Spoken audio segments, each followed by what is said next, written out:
नमस्कार दोस्तों, मैं कुलदीप सोनी और आप देख रहे हैं काल देशना न्यूज़ सीधे सवाल।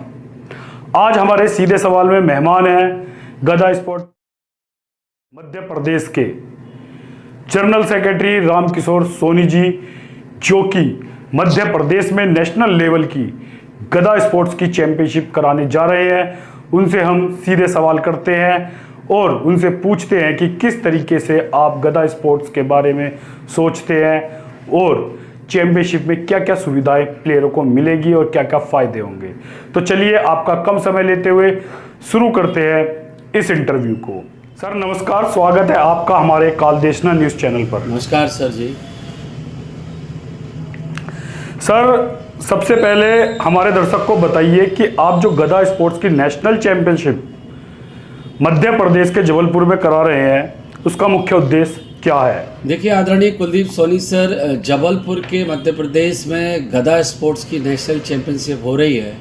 आदरणीय चितरंजन सर के निर्देशन में, जो कि हमारे महासचिव हैं गदा स्पोर्ट्स एसोसिएशन ऑफ भारत के, इस प्रतियोगिता का मुख्य उद्देश्य है कि हमारे सनातन की जड़ों को, हमारे बच्चों को ये पहचानना कि अगर कोई व्यक्ति अगर देवता होता है तो वो बल, बुद्धि और विद्या के दम पर ही आगे बढ़ता है। और बच्चों को इस खेल के साथ साथ शारीरिक रूप से सक्षम बनाना और इनके अंदर एक खेल भावना प्रेरित करना और देश के प्रति प्रेम जागृत करना है। क्योंकि देश हमें देता है सब कुछ, हम भी तो कुछ देना सीखें। भारत के प्रधानमंत्री माननीय मोदी जी का संदेश भारत के बच्चे बच्चे तक ये जाना चाहिए। यही अमिट उद्देश्य है इस राष्ट्रीय प्रतियोगिता को आयोजित करने का, क्योंकि ये हमारे देवता महाबली, परम आदरणीय, परम श्रद्धे हमारे हनुमान जी की गदा का खेल है और इसे हम बढ़ाना चाहेंगे। जी सर, इस चैंपियनशिप में कितने खिलाड़ी और कितने राज्य पार्टिसिपेट कर रहे हैं? आदरणीय सोनी जी, बड़ी अच्छी बात कही कि इस प्रतियोगिता में कम से कम संपूर्ण भारत से 15 राज्यों के खिलाड़ी प्रतियोगिता में भाग लेंगे और करीब करीब 300 खिलाड़ी गदा युद्ध की प्रतियोगिता में भाग लेकर गदा स्पोर्ट्स को आगे बढ़ाएंगे। एक्चुअली इसका नाम गदा स्पोर्ट्स इसलिए रखा गया कि आने वाले समय में यह भारतीय खेल के रूप में नेशनल गेम में आ सके और साथ ही साथ भारतीय ओलंपिक संघ से मान्यता प्राप्त करके यह अंतर्राष्ट्रीय क्षेत्र पर बढ़ सके।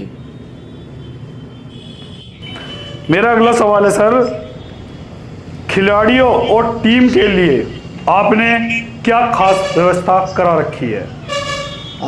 सर, आपका जो सवाल है कि हमने बच्चों को ठहरने और रुकने की बहुत ही अंतिम व्यवस्था की है।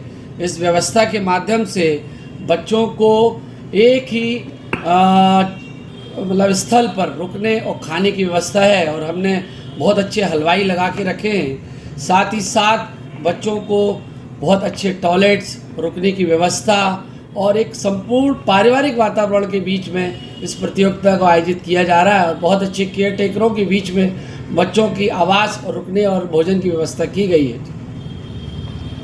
जी सर, गदा स्पोर्ट्स का मकसद खिलाड़ियों को किस स्तर तक पहुंचाना है, नेशनल, इंटरनेशनल या ओलंपिक तक? देखिए, गदा स्पोर्ट्स का मकसद बच्चों को ओलंपिक लेवल तक ले जाना है, क्योंकि आने वाले समय में विश्व के अनेक देश गदा स्पोर्ट्स को खेल रहे हैं। और बड़ी महत्वपूर्ण बात है कि आने वाला युग गदा स्पोर्ट्स का होगा और यह ओलंपिक में शामिल होगा और भारत का पेरेंट्स इसमें बच्चों को खेलते हुए देख गौरवान्वित महसूस होगा। यही हमारा अमिट उद्देश्य है। जी सर, अगला सवाल है कि इस तरह के आयोजन से स्थायी खिलाड़ियों को किस तरीके का फायदा होगा? इस तरह के आयोजन से जो हमारे गदा स्पोर्ट्स के स्थानीय खिलाड़ी हैं वो खेल के रूप में अपने आप को परिचायक करेंगे और आने वाला समय में विभिन्न प्रकार के स्कूल, कॉलेज और क्लबों में यह खेल बढ़ेगा और यही खिलाड़ी आने वाले समय में एक अच्छे खिलाड़ी के साथ साथ एक अच्छे कोच बनेंगे और यह खेल भारत के बच्चे बच्चे तक खेला जाएगा। यही हम लोगों की प्लानिंग और यही हम लोगों का अमिट उद्देश्य है। जी, जो बच्चे या युवा गदा स्पोर्ट्स से जुड़ना चाहते हैं उसका क्या प्रोसीजर है? देखिए, इसका प्रोसीजर यह है कि वो हमारे मध्य प्रदेश गदा स्पोर्ट्स एसोसिएशन के माध्यम से जुड़ेंगे और बच्चे इसमें ट्रेनिंग ले रहे हैं और बाकायदा इसके फॉर्म भरे जा रहे हैं और बच्चे जो ऑफिशियल तरीके से गदा स्पोर्ट्स एसोसिएशन मध्य प्रदेश गदा स्पोर्ट्स फेडरेशन ऑफ इंडिया के बैनर तले ही बच्चे इसमें खेल सकेंगे और बच्चे इसका तकनीकी ज्ञान लेकर इसकी नियमावली लेकर इस प्रतियोगिता में भाग लेकर आने वाले समय में अपना स्वर्णिम भविष्य बनाएंगे। सर मेरा अगला सवाल है कि मध्य प्रदेश सरकार या स्थानीय प्रशासन से आपको कितनी मदद मिल रही है गदा स्पोर्ट्स के लिए? हमको मध्य प्रदेश सरकार से पूर्ण मदद मिल रही है और स्थानीय प्रशासन और हमारे और स्थानीय संस्थाएं हैं बढ़ चढ़कर इसमें हिस्सा ले रहे हैं क्योंकि वो बड़े इस गेम से प्रेम कर रहे हैं क्योंकि ये हनुमान जी की कला है।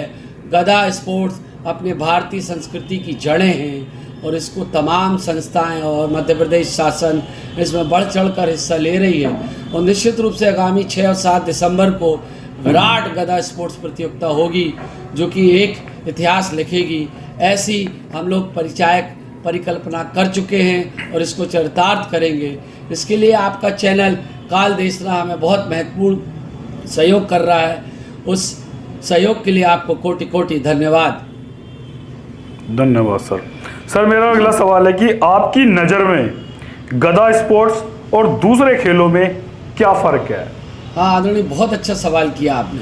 गदा स्पोर्ट्स करने से व्यक्ति के अंदर चीते के समान चपलता आती है, स्टेमिना बाहुबली के जैसा बढ़ता है जैसा हमारे हनुमान जी के पास था और जिस भी व्यक्ति के पास स्टेमिना बढ़ेगा वो किसी भी गेम में आगे आ सकता है। मैं तो समस्त गेमों को आह्वान करता हूँ कि अपने वार्म अप में अपनी ऊर्जा और शक्ति को बढ़ाने में वो गदा स्पोर्ट्स को खेलें और निश्चित रूप से उनको उनके खेलों में भी मदद मिलेगी। मैं व्यक्तिगत बच्चों से फाइट करता हूँ तो मैं पाता हूँ कि मुझे एक 100 सूर्य नमस्कार के बराबर बल आ जाता है और जो हम वॉक करते रनिंग करते उतनी शक्ति आती है। तो गदा स्पोर्ट निश्चित रूप से व्यक्ति के अंदर बल, शक्ति और ऊर्जा बढ़ाने के लिए सबसे सरल सहज माध्यम है। गदा स्पोर्ट्स बनाइए और अपने शरीर, मन और आत्मा को बलशाली बनाइए, ऐसा मेरा आह्वान है। जी सर। सर आगे आने वाले समय में गदा स्पोर्ट्स कौन सी बड़ी बड़ी योजनाएं या टूर्नामेंट करने जा रहा है? आने वाले समय में महासचिव आदरणीय चितरंजन सर का आह्वान है कि बड़ी बड़ी, एक तो ये अंतर्राष्ट्रीय प्रतियोगिताएं भारत में होंगी। पहली अंतर्राष्ट्रीय प्रतियोगिता भारत में होगी जिसमें एशिया लेवल की होगी और संपूर्ण एशिया के चुनिंदा देश इसमें शिरकत करेंगे और यह प्रतियोगिता बहुत पेशेवर स्टाइल में होगी जिसको देखने के लिए तमाम चैनल्स और कवरेज करने के लिए बच्चों को मौका देंगे और आने वाले समय में यह व्यावसायिक रूप से आगे बढ़ेगी जिससे खिलाड़ी का आर्थिक लाभ तो होगा ही होगा, साथ में उसके गौरव पूरे विश्व पटल पर होगा। ऐसी योजना हमारे 2026 के लिए है। जी सर, लास्ट में खिलाड़ियों को मोटिवेट करने के लिए क्या आप कोई संदेश देना चाहेंगे? हम यही संदेश देना चाहेंगे कि अगर दुनिया का सबसे बड़ा मंदिर है तो आपका अपना स्वास्थ्य है। स्वस्थ शरीर, स्वस्थ मस्तिष्क हमारे पूर्वज कहते हैं। तो आप गदा स्पोर्ट्स अपनाएंगे तो आप ये पाएंगे कि आप स्वस्थ होंगे, आपको डॉक्टर के पास जाना ही नहीं पड़ेगा।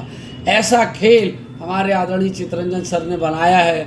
निश्चित रूप से उनका भागीरथी प्रयास आने वाले समय में भारत के युवाओं को स्वस्थ रखेगा और स्वस्थ रहकर भारत का युवा संपूर्ण विश्व में गदा स्पोर्ट्स का गुरु कहलाएगा और आने वाला युग गदा स्पोर्ट्स का है और भारतीय संपूर्ण विश्व में अपने स्वस्थ शरीर को क्रियान्वित करते हुए भारत का नाम स्वर्णिम अक्षरों में लिखेंगे। सर आप हमारे चैनल पे आए, आपने हमारे से सीधे बात करी, आपका बहुत बहुत धन्यवाद। आदरणीय कुलदीप जी, आपका कोटि कोटि धन्यवाद कि आप गदा स्पोर्ट्स को बढ़ाने के लिए आप उत्तर प्रदेश से हमको इस चैनल के माध्यम से हमारा इंटरव्यू ले रहे हैं। हम संपूर्ण विश्व को यही संदेश देना चाहेंगे कि अगर आपको शरीर को स्वस्थ रखना है, मन को स्वस्थ रखना है, आत्मा को स्वस्थ रखना है तो गदा स्पोर्ट्स अपनाइए और अपने देश को स्वर्णिम पथ की ओर ले जाइए। यह भारत के नागरिक होने के नाते हम संपूर्ण विश्व को यही संदेश देंगे। धन्यवाद सर। जय जय श्री राम सर जी। जय श्री राम सर। सीधे सवाल में आज हमारे मेहमान थे मध्य प्रदेश गदा स्पोर्ट्स के जनरल सेक्रेटरी रामकिशोर सोनी जी, जिन्होंने हमारे सीधे सवालों का बहुत ही बेखूबी के साथ जवाब दिया। अगली वीडियो में नई शख्सियत के साथ मैं कुलदीप सोनी आप लोगों के सामने फिर हाजिर होंगे। तब तक के लिए नमस्कार, वंदे मातरम।